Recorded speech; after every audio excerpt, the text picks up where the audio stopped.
Good morning. This is Bob Grazer. Today I have with me Eric Davis of Tree Care. Morning, Bob. How are you? Good to have you with us, Eric. It's a pleasure. And today we're going to talk a little bit about what the city has been doing is EAB, or emerald ash borer, and the ash tree removals that we've been doing for hazard trees, and also our hazard tree removal, which includes mostly maple trees that we've been taking out. In the last 2 years, we've removed about pretty close to 50 trees. Now those trees are hazardous trees or ash trees that we've been removing in the right-of-way primarily. All those are in the right-of-way, which is in between the curb and the sidewalk. Those trees are actually owned by the property owner, but in many cases that we find in the public right-of-way, that we want to be making sure that our streets, walkways, and those areas are safe. In the last 2 years, Eric Davis has won that bid. And Eric Davis, tell us a little bit about yourself, who you are in the state of Ohio, most importantly. Well, my name is Eric Davis, and I am a board-certified master arborist, one of about 500 in the world. And I'm the president of Tree Care Incorporated, and we're a full-service arboricultural firm. We have an office in Troy and an office in Dayton. I live in Troy and have lived in Troy my entire life. Still like Piqua, but have lived in Troy my entire life. Keep talking. Just got a bug off you. Hopefully that wasn't an emerald ash borer. No. Yeah. But anyway, we are a full-service arboricultural firm. We do tree work. We do healthcare with trees and take care of their insect and disease issues, as well as pruning and removal, which mainly removal work, unfortunately, we've done up here the last couple years. I am on the board of the Ohio Chapter International Society of Arboriculture, and just really a lover of trees, really. Eric, in the state of Ohio, you are one of... in the state of Ohio, there might be 11 or 12. Okay. So we're talking with Ohio Big Shot here is what we've got here with us today in the city of Piqua. So Eric is one of the region's leaders in arboriculture. That's why we have him a part of the program, and I consider him as quite an asset, as a friend, as someone that I can use as a reference in the work that we do. I also have the position of urban forester for the city. So making sure that we're doing the right things in the city, it's good to bounce things off of Eric, and he can help us out with doing that. Eric, there's a big problem in the state of Ohio with ash trees. Let's talk a little bit about that statewide, and then what we have to do regionally and what you see in the surrounding counties. Unfortunately, the focus of our business the last probably 3 to 4 years has been removal of ash trees. And ash trees make up approximately 17% of our native trees in the state of Ohio. And I'm sure that you now have driven around and seen the dead ash trees that are quite evident at this point. I think for many years as an arborist, I knew this was coming, but my general perception is it's pretty alarming today to people who didn't know it was coming, and just how many ash trees we have. The emerald ash borer is an insect that was imported in shipping material from Asia, came into I believe Port Huron or the port of Detroit, and emanated from there, and has been killing ash trees as it moves southward. Unfortunately, the problem in Michigan was bad, but in Michigan the ash trees weren't indigenous like they are here. So most of the ash trees were smaller, there was less numbers. We did a lot of work in Toledo, took down all the ash trees in Toledo a number of years ago as it progressed through Toledo. And in Toledo, all the ash trees were planted in the right-of-ways. They were not native trees, very few native ash trees. We in our region are being hit a lot harder than the northern part of the state, and oftentimes when I go to statewide arboricultural events, they relate what we're going through to what they went through, and I think it's not the case here. It's much more severe here, and the region of heavy ash tree population ranges probably from somewhere around Versailles or Salina down south into Kentucky. And what is the number that we have for ash trees in the state of Ohio that are... Yeah, the state has estimated somewhere between 3.5 and 5 billion ash trees are in the state of Ohio. And that's a B. That's a B. Yeah. That's not million, that's billion. And yeah, that's significant. And that is, yeah, that is staggering, really, when we think about how many trees that is. Now, it does include, when we talk about ash trees, I'm talking about public right-of-way. I'm talking about parks trees, which are not necessarily right-of-way, but there's something that the city's got to be responsible for. But we're also talking about your backyard. We're talking about people, trees that might be in your front yard that are going to be a hazard. Could be a hazard to your home, could be a hazard to your neighbor's home or garages. Emerald ash borer prefers green ash the most, and then it likes white ash, and blue is a little further down its tasting choice. So we have here a lot of white ash that are dead, in this area, and you can see them in the park. And then we have this blue ash, which doesn't really look like anything's going on with it. And unfortunately, it's probably just starting, or certainly with all the white ash here dead now, will be attacked soon. Yeah, it will be as well. And we've also done some treating on our Clark Avenue trees, Eric, and you've been able to help us with that, with the soil drench and then triage that we've been doing on those. And I have to tell you, if anybody's interested in what we've been able to do, and Eric does treat those trees, so if we have any trees that you have that you might have in your area, in your private property, you may want to give Eric a call. He can treat those if they're not too far along. And I've seen some of those trees that are smaller diameter trees that are in private property that can still be treated. We're having good success with that. Yeah, we are. And the Clark Avenue trees, you guys were on right from the beginning, and we got in early enough to be effective there.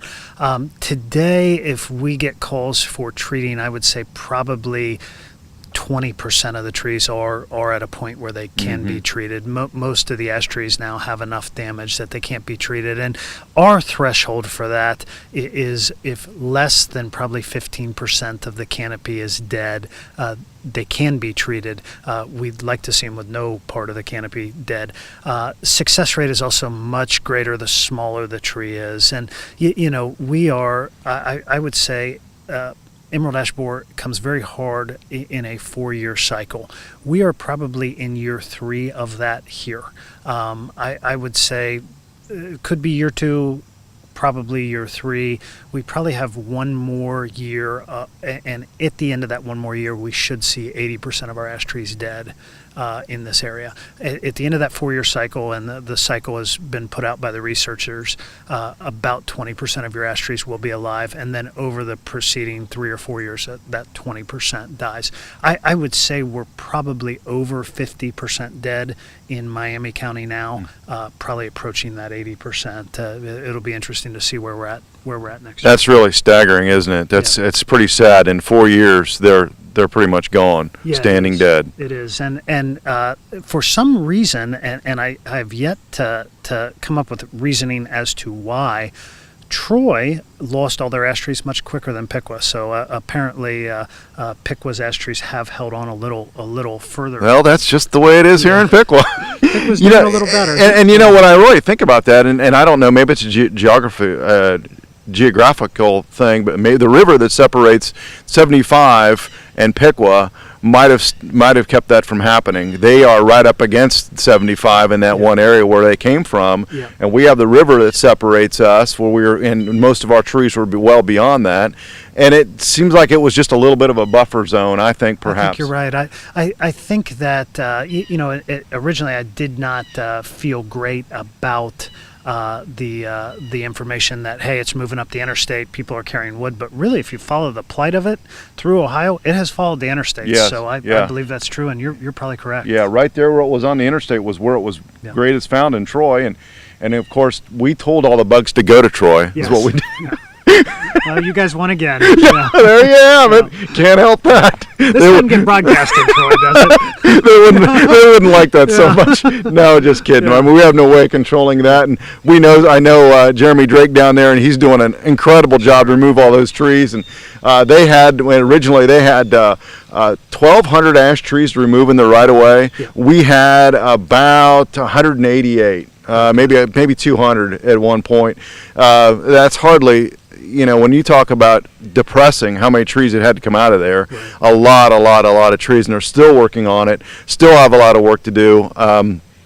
it's sad, and I felt bad for Jeremy. It's something they've got to do just constantly. They got to keep up on, and it's nerve-wracking because you don't know which ones are going to be the worst and when you got to take them. Yeah, for sure, and also based on the current economic conditions and how tough that economic climate has been for municipalities to have the added expense of dealing with ash trees has not been timing couldn't have been worse. No, it couldn't be. I mean, when we talk about trees and we're talking about resurfacing streets and taking care of catch basins and doing large capital projects and making sure things are taken care of that people appreciate, keep our community nice and vital, they don't include trees falling down. Right. Yeah. Trees have been a budget item that really was hard to plan for, and now we're at a point where they're dead. They're obvious. You can't hide from them anymore, unfortunately. And so I think everyone is forced to eliminate these hazards as economically responsibly as they can. So. That's right. That's right. We're going to take a break. We're going to move locations a little bit. We'll be right back with you.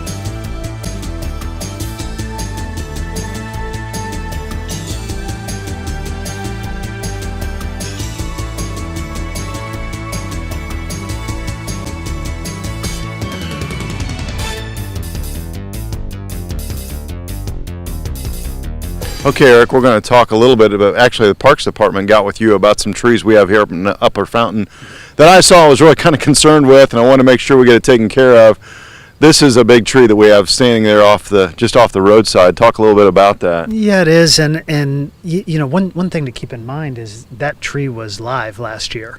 So that's how fast deterioration can happen, and that's a big white ash, a large tree. I would guess that tree is probably 80 to 120 years old, somewhere in that range, and that is a casualty of emerald ash borer, unfortunately, and will have to be removed. Obviously, it's posing plenty of threat. And what really becomes a hazard there is those branches are falling very frequently with not much wind. Isn't that true? Yeah, ash, unfortunately, turns out to be a pretty brittle species once it dies, and they start to fall apart real quick. And ash is a species, I tell people with dead ash trees, it's not a tree that you need to worry when a thunderstorm comes through.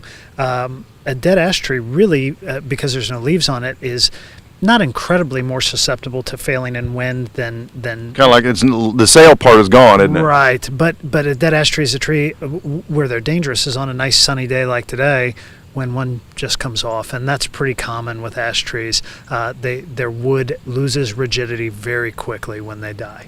Wow, and that becomes so. One of the things a lot of people can't identify trees. They find a lot of dead limbs in their backyard. You could have ash trees in there, right. And that's what a lot of people say. Oh, I seem to have, limbs in my backyard. That's kind of a sign that people aren't good at identifying trees. Sometimes could be ash. Yeah, that's a sign. Normally, the ash is going to not die, in a month or two period. You're going to see the top die a little bit, and you'll probably get that 1 year, and you might see some sprouting coming out of the trunk, and just some other signs. And usually, it takes the bug 2 to 3 years to kill. Although sometimes it kills in one season. Yeah, that's remarkable how some die faster. Let's take a little bit closer look at this tree. It's amazing how some trees die so much faster than others, isn't it, Eric? Yeah, it is. It is. And, Ohio State a few years ago, I remember we had some ash trees in Troy that I never really saw show signs of emerald ash borer, and I thought, well, maybe we have something else going on. This was early on when we were all in denial, and Ohio State at that time did a autopsy of a tree that had died without showing any symptoms. Were they wearing masks and all? I wasn't there, but I'll never forget the result was they found 40,000 emerald ash borer larvae in one tree. And wow. Yeah, that's staggering. And so basically what their conclusion was that sometimes the populations of the insect are so heavy that you get a very quick death. What's the prognosis with continuing on? We're going to have ash trees we've been able to save here in the city of Piqua. What happens in 5 to 10 years after the ash borers have moved on to other ash trees, or they get, they no longer have food that they can be eating? What happens to the ash tree population? I believe it will be very similar, and if you were paying attention back in the late 60s and 70s, you went through Dutch elm disease with our American elms. I believe it'll be very similar to what we experience today with American elms. There are still some American elms left. Some of them were treated, some of them just never got attacked by the fungal agent that is Dutch elm disease. But today Dutch elm disease is still here. So every year I see 2 to 3 trees die from Dutch elm disease. I believe we'll have spotty ash trees around. Some will have been treated. Some will have just miraculously been missed. But I still think we'll always have some level sneaky bugs of boars here. Yeah. So I think you'll be able to, the pressure right now is very high. We're having to use a very intensive pesticide to control. I think that pressure will relax some, and our cost for treatment and our intervals of treatment can be extended, and they're doing some research on that now. One thing to keep in mind too, this is new, and when you think about all the issues that we have in human medicine that we haven't been able to conquer, it's not surprising that we have less resources for trees than we do in human medicine. And really, we are learning about this as we go. So, I think sometimes people have an expectation that you should have the answers for this, and the truth is, this is new to us. Yeah, and, I understand. The resources are there for research, but every year there's a new fact that comes out, and you go, oh, brother, I wish I knew that last year. Right, right.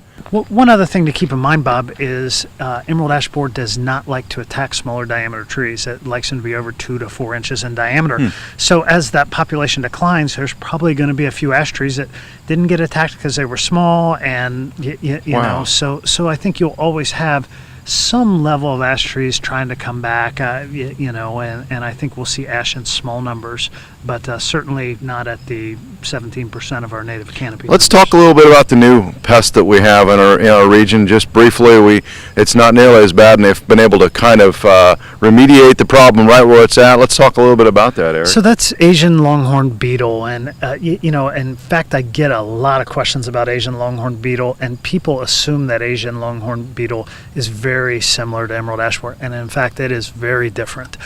Asian longhorn beetle, we have been successful at containing it. There's been outbreaks in New York and Chicago. I believe both those have been contained. I believe there's been outbreaks in a total of either 4 or 5 states, and I believe 2 of them are considered contained. There's one in Worcester in Massachusetts. Asian longhorn beetle acts very differently than emerald ash borer. Asian longhorn beetle drills a hole, looks like someone came in with a 1/2 inch to 1 inch drill bit and drilled a hole straight into your tree, right into the center of the tree. And actually, trees' vascular system is on the outside edge, and so a lot of trees survive that damage, but the rot and decay enter in, and they become unstable, and they eventually fall over. Asian longhorn beetle so far has only been found in Claremont County, and the USDA and state officials are working hard on a containment program. I have not heard of any finds outside of the general region. It might be Bethel Township, I believe, and they are still working to contain it. They are removing a lot of trees. And they're all hardwoods, though. They're not just ash. They are, and it will attack oaks, maples. Really, the other day, and I don't want to say it again without it in front of me, we looked at the list in our office of trees Asian longhorn beetle will attack, and it's staggering. It's basically you think about the trees you'd like to have in your yard, and they're all on that list. So, and we were talking about the hardwoods that we really don't have in our woods anymore. Yep. Those are the trees we're looking for, not Piqua, which is a maple city, and we have a lot of maples here. But I'm talking about nice hardwood trees like oaks and hickories, and we just don't have those in our urban forest or in our forest anymore like it once was. Yeah, and I would say that, and not in any way making a political statement, I would say that globalization and the modes of easy transit of materials have had quite an impact on our trees. We had bacterial leaf scorch for the first time found in Ohio last year that will attack red oaks, pin oaks, oak trees that have a jagged edge. It is fatal. Walnuts have thousand cankers disease that is here attacking black walnuts, and I would say we're at a crisis level with our trees, and the most important thing, Bob, that the city can do, that individual homeowners can do, is plant new trees. You know, that's exactly what I wanted to mention before we get off air is we're taking out a lot of trees, and there's been a lot of trees being removed constantly, and we talk about this in some of the stuff we go to. How many people, you're taking out a lot of trees, how many people, we talk about urban forestry, how many trees are you planting? And we're taking away our jobs, really. Because if we don't have trees, we can't be paying attention to them. So yeah, planting trees is really important, and that's something that we have to start doing more with the city again is making sure if we take out 50, we're putting in 50, and that's not near as expensive, but some of the things that we need to try and do and promote better growth, better tree selection, Yes. So that we're getting good trees going in the right areas, and we're promoting our green forests as well. And that's important because people don't think it's much, but we're talking about having to remove, trees around the city out of what maybe, out of demands of EPA or those things, and those trees just don't come back. They're old trees, so it's very important. Yeah, and Bob, one of the bottom lines is research has shown that people prefer to be in cities and areas that have a tree canopy, and so that's going to help in economic development. It's going to help you sell your house. It's going to help in desire to be in your neighborhood, and so planting trees does have a great benefit, and also it's great stewardship for future generations. They say you're more relaxed around trees. Is that right? I guess I'm around trees all the time. I'm pretty relaxed, so yeah, I guess. Well, great, Eric. You've been a great guest. We really appreciate having you with us. Tree Care is Eric's company, and want to just, if you have any questions, Eric is always available, and always available to me as well. And if you have any questions, call me at the engineering department. We're more than happy to help you or give you Eric's number for that matter. So you've been a great guest. Yeah, Bob, thank you for having us. And the city of Piqua is very lucky to have such an advocate for their trees in Bob. And so I appreciate Bob's interest and desire to preserve Piqua's urban canopy. And Bob, it's great to work with you. Thanks, we appreciate it. For Eric Davis, this is Bob Grazer. Thanks a lot for watching. Thank you.